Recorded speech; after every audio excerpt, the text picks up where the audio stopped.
DMK ஆளுங்கட்சி வந்துடலாம் விதைக்கிறோம் அறுவடை பண்ணி நினைச்சாங்க, முடியல. ஏடிஎம்கே நம்ம ஆளுங்கட்சி வந்துடலாம் அப்படின்னா நல்லா செலவழிச்சாங்க, நல்லா செலவழிச்சாங்க, அறுவடை பண்ண முடியல. இதை முன்கூட்டியே என் தேவனாய் கருத்திருக்காரு அப்படின்னா இதனை மாமனிதன் இம்மாற்றோட யூடியூப் சேனலில் எபிசோட் 151 17/4/2024 ஒளிபரப்புகிறேன். பார்த்து தெரிந்து கொள்ளுங்கள். உங்கள் நினைவூட்டலுக்காக மேலும் என் தேவனாகிய கர்த்தர் கடவுளிடம் கொடுத்திருக்க தரிசனத்தை விதைக்கிறார்கள், அறுவடை செய்ய மாட்டாங்கன்னு சொன்ன தரிசனத்தை தொடர்ந்து கூறுகிறேன், கேளுங்கள்.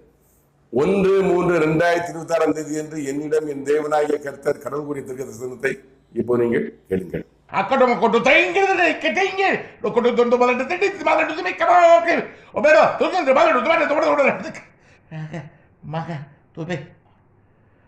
தேசத்தின் அரசியல்வாதிகள் அனைவருக்கும் விரோதமாகவே நான் என் கரத்தை நீட்டிக் கொண்டிருக்கிறேன். அனைவரும்